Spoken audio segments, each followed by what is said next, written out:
everyone, Sawyer Studios here, and today I did a thing. I graduated college. I got to walk the kitchen floor today, online graduation. Yeah, it was something. I mean, it's online graduation. It was, nice, so there's that. But to the actual segment of what this video is.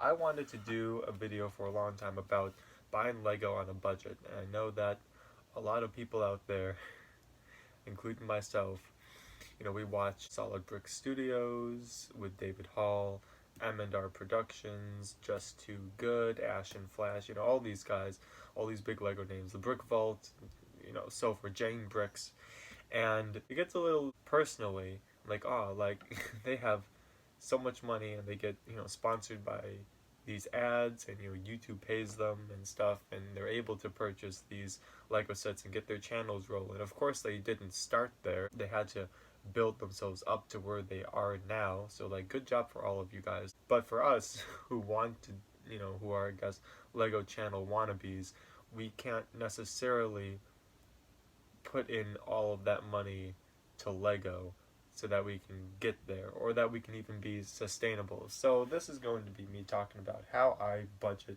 my money with Lego. How am I able to make the other things I need to pay for, such as college. I'm going to graduate school, so there's that. The time that I have to budget as well. And I'm going to be coming at this with really two perspectives. The first perspective is really just anyone who wants to buy Lego but is on a budget.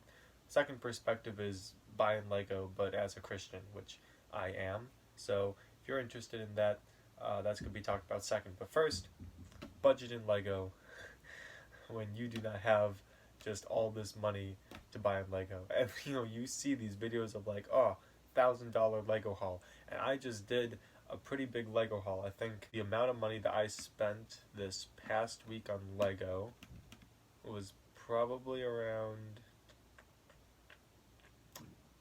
$650, which is really good because the net worth of everything that I got was really around 1,000 plus, somewhere in that range. So, prospectively, I saved money.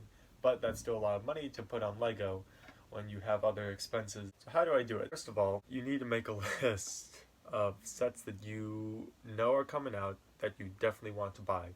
Once you figure that out, you're going to calculate how much each of those are going to cost you, and then you're going to start setting that money aside ahead of time. Most of the time, I know I just came up with a video saying my favorite impulse buy.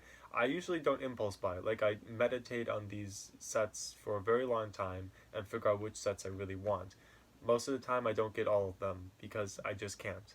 That's not financially possible. So I really have to pick and choose which sets I really want to have. So you start setting money aside beforehand, and this is really just long-term saving.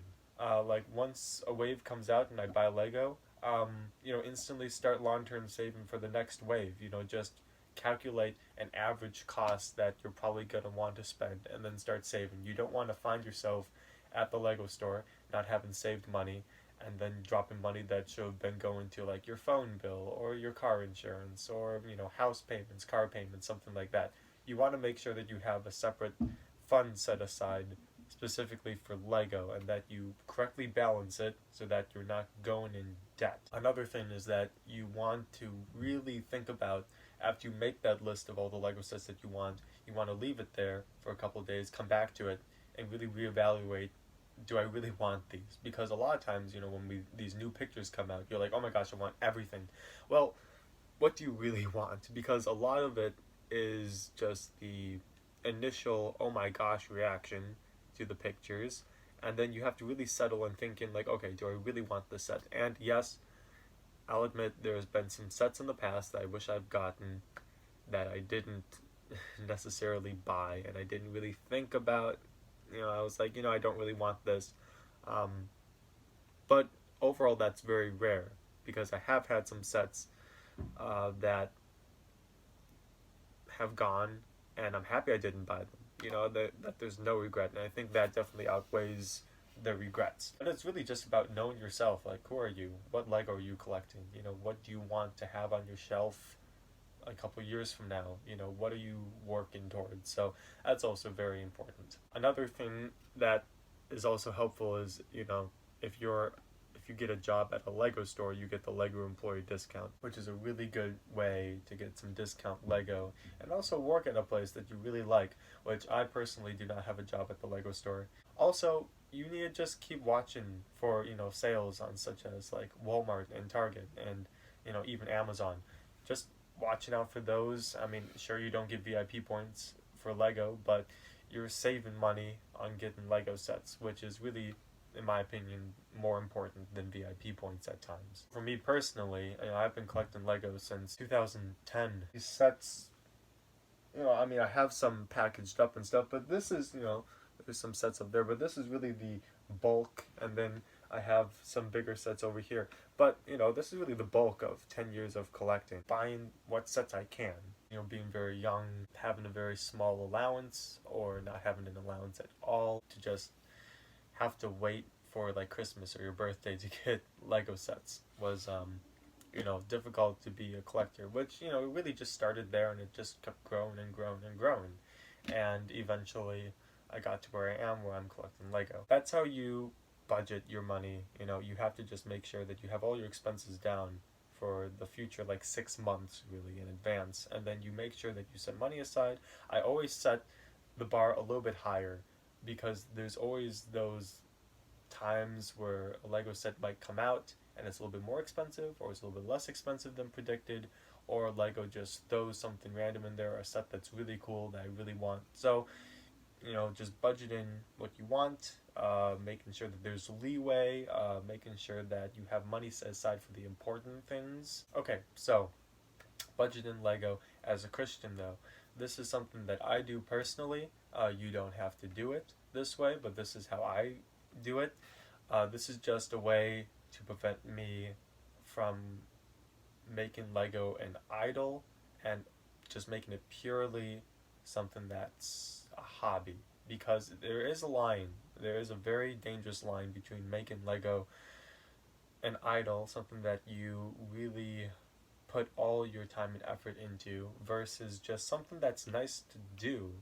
It's not bad. Buying Lego isn't bad, but if it's consuming you, if it's making you go bankrupt, if it's causing you to put divisiveness between you and people, then there's a problem. I'd say that there's a problem. Now, unless you are okay with that, then I guess go ahead. But in my opinion, I don't think that's okay. So this is how I budget Lego as a Christian. I go by a 7-week plan structure, because 7 is a good number, especially when it comes to Christians. So what I do is that I have 7-week periods that I will buy Lego every 7 weeks. Within those 7 weeks, though, I'm saving money and I'm abstaining from purchasing any Lego sets between those 7 weeks, which really helps with self-discipline, and it really forces you, when a new Lego set comes out, to really think about, for the entire 7 weeks, do I really want this? And then when you get to the time when you can buy, then you can make that decision. So it really prevents impulse buying, and it prevents wasting too much money on Lego that you really don't need. Within those 7 weeks, I keep track of how much I'm tithing to the church, how much money I'm giving to the church, because Jesus does command us to give at least 10% of our earnings back to Him. And I'm also keeping track of the charities that I'm donating to, especially in this time in our country. Donating to small businesses in cities who have been affected by the looting, donating to other just organizations for helping their causes. There's a lot of stuff that you can do just for that. So I keep track of all that, and I make sure, now this is the most important part about this whole system, at the end of the 7 weeks, I add up all the money that I have spent selflessly, not for myself. So all the money that has gone to charity, organizations, churches, other people, just donations and stuff. I calculate all that up, and I make sure that my Lego spending doesn't go above that, because I do want to make sure that I'm placing my money that's going into the community and church first. And if I'm spending more on Lego than that, then that's not a good sign. So I always make sure that my Lego spending at the end of the 7 weeks doesn't go over that money that I spent donating to the church. Now, this is a really cool system because, in my opinion, because you kind of control how much money you get to spend on Lego. It's just you have to spend more money into the community, into helping the community. And it really cultivates an attitude and a habit of cheerfully giving. 7 week time period cuts your Lego spending to only every 7 weeks that go by, making sure that the money you spend going to the church and to charitable funds is more and always more than how much money you spend on Lego within those 7 week intervals. So yeah, that's spending money on Lego on a budget. So that's what I do personally.